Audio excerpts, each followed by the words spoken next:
Well, something a bit new. No, that's not what we're on about, Sean. What am I on about? I don't know. Right, well, it's top time and top of the pops.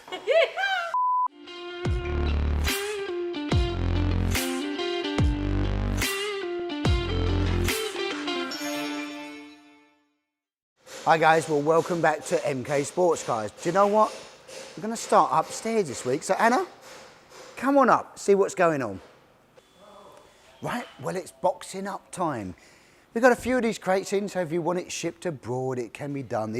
We have these crates nicely made up, and Sam and the team, the parts guys, have been boxing this one up. This one's going over to the Czech Republic, and in here is a full kit with a FIA roll cage, chassis, everything. We've got the yellow body panels all in there. Everything is all boxed up in here, just ready to finally do the final lid on it, and a bit more packaging, put the label up and send it. And guess what? There's two more downstairs still to do. Right, down on the ground floor here in the workshop, we've got hashtag Ted's car. Well, a couple of things we had to do on it. One of them was the dyno. Two of them was fit the new number plate. How cool is that? I wonder what engine's in there. Well, I'll tell you what's engine in there. We're going to head off to RLM and see what we got on the dyno.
So as expected, pretty much made what a booster number is. They bang on, generally end up about 205 horsepower, 175, 176 at the calculated wheel, which is where most of the dynos are done, etc. So yeah, it's really just the final few bits really. Get this buttoned up and this will be off to Ted to go and play and have fun with. Right, here we go. Something that can take your car. So if you've got an MK Indy or any other type of 7 type of car, you're into your track days, you're fed up with your car getting wet, you want to drive there in a bit of luxury, well, look at this bad boy. One of our customers has got this for sale. Been converted, nice little Renault truck, plenty of power, 120 watt easy pull this. It's all been converted inside, it's super cool actually. What we got inside here, we've got a full ramp system, got a winch on there, you've got places to put all your tools and your workshop bits up there, your wheels, your tyres, etc. as well. And what we're going to do is, look, I'm just going to put one in. This is how easy it is. You can load it up, store it at home, don't have to worry about trailers and all of that. Stick it on, and in she goes. Inch it up, 2 ramps. Really super simple. Now, if you're into, certainly I'd say track day stuff, or even if you're going racing next year, maybe you're going into the Cup 200 series and you think, I'm buying a Cup car, I want something to transport it there, etc. You could even, at the night time, probably pull your car out and have a kip in the back. I mean, it's amazing, really. She's going in nice and smooth, plenty powerful winch. Ramps will store away, you can get all your kit in here. How cool is that? One additional feature that I didn't mention on this truck is, if it's raining when you get to your event, well, the best thing is, it's got an awning, not a 4.2 metre awning up here. Pull out, it's got the curtains, the sides and everything drop down as well. So you'll be able to put your car under there or your kit as well. So got side entry doors, in and out the cockpit here, side door on it. I mean, it's a great bit of kit. It was designed to do exactly that. Go to track days, do events, maybe you're a grass track racer as well. That would even work for it extremely well. So yeah, nice undercover storage as well. Perfect. All right, here we go. We've got the car in now. So got a full MK Indy, that's an RX-5 in now. Sitting in there, no problem, doors will close, ramps will then store underneath, etc. as well. You can modify this, play around with whatever you want and probably get any other vehicle. But if you're after a little truck that can transport your track day car, your race car, or you're going racing next year and maybe in the Cup 200 series and you want something to transport it, well, do you know what?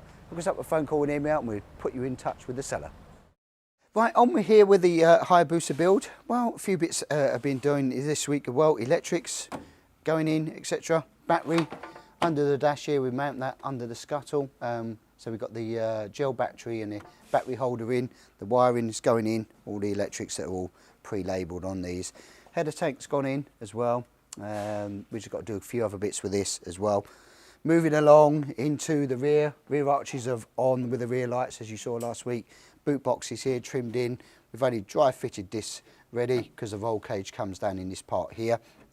So you'll be able to run this full big nice storage area for your boot box with the FIA roll cage. And the other thing that we've got getting on is the engine. Well, Josie's over there prepping it. Let's go and have a look. Right, here we are, Gen 2 booster time. This is going in hashtag Alex car. It's a low mileage Gen 2 booster engine that we've got in. Josie's doing a stunning job now. It's all been prepped and cleaned up, ready. Just doing the final masking of it all, and then it will go through the paint process as well. We'll make this shiny as a penny as we always do. And then after the paint, it will have the new wet sump even system fitted onto this one. The new one that's done for them that we use on the Cup 200 car. Aftermarket throttle bodies, the AT power ones and life ECU and etc. So once this little jewel gets painted up, we'll throw it straight over there and into the chassis.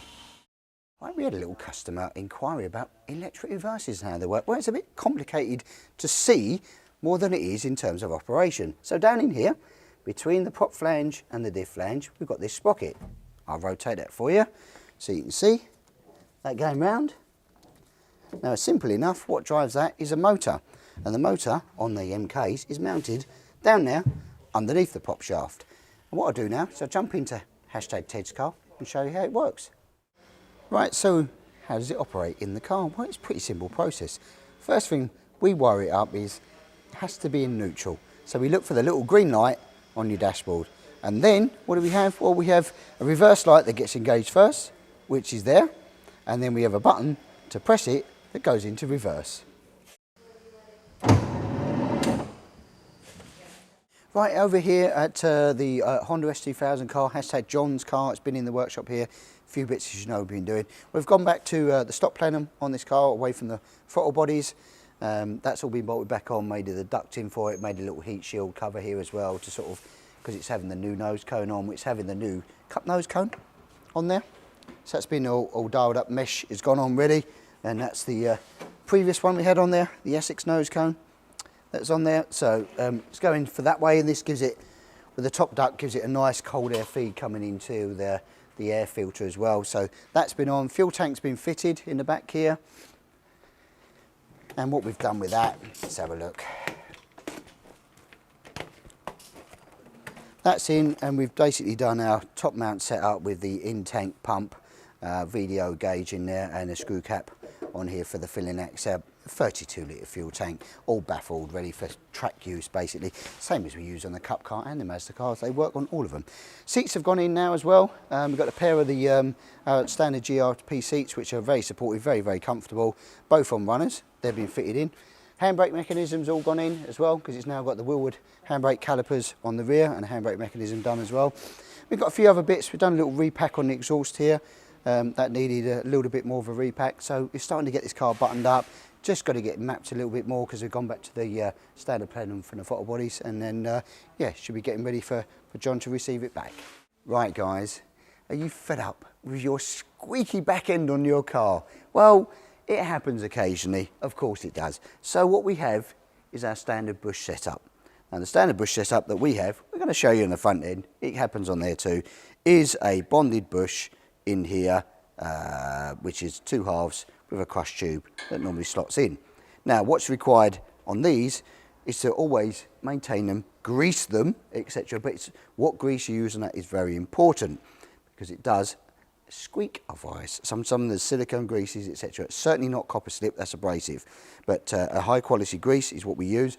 But normally water gets in, or if you jet wash the car off, you polish all the grease out, then they end up binding and you rock the car and it squeaks. So that's a standard setup. Now, let's say that can be controlled with maintenance, greasing them, etc. But what we've now done, come up with a different solution as well. So this is an optional extra. These are good, still good enough, they still work as long as you grease and maintain them. We've gone with a pressed in, steel outer, steel inner, and rubber basically insert. It's a rubber bonded bush that goes in, that will slot into here, and then we have 2 washers either side that will take it up, the slack, and once that's pushed in, get that to go in.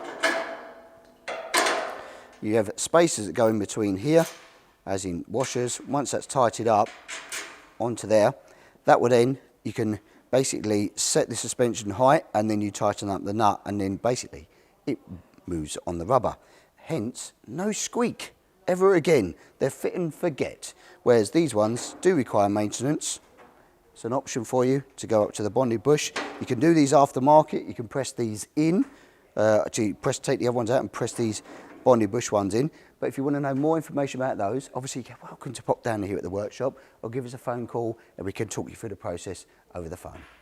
Right, what we got here, well, it's MEV time. Finally, we've had, they had a problem with this particular engine. This is a Gen 1 booster and it's got a supercharger on it. Right there, I do believe it's a TTS kit. There's got a Rotex on there. Had some gearbox issues where it stripped a couple of gears, or more than a couple of gears unfortunately, had the flat shifter on it, etc. So we've now got that back from our guys here at I Wonder Who Did It. Yes, it's RLM, they did it, they did the full rebuild on it for him, the gearbox and everything else, it's gone through. We know it's going to be spot on now, so the next job is to take that and put it in the rear.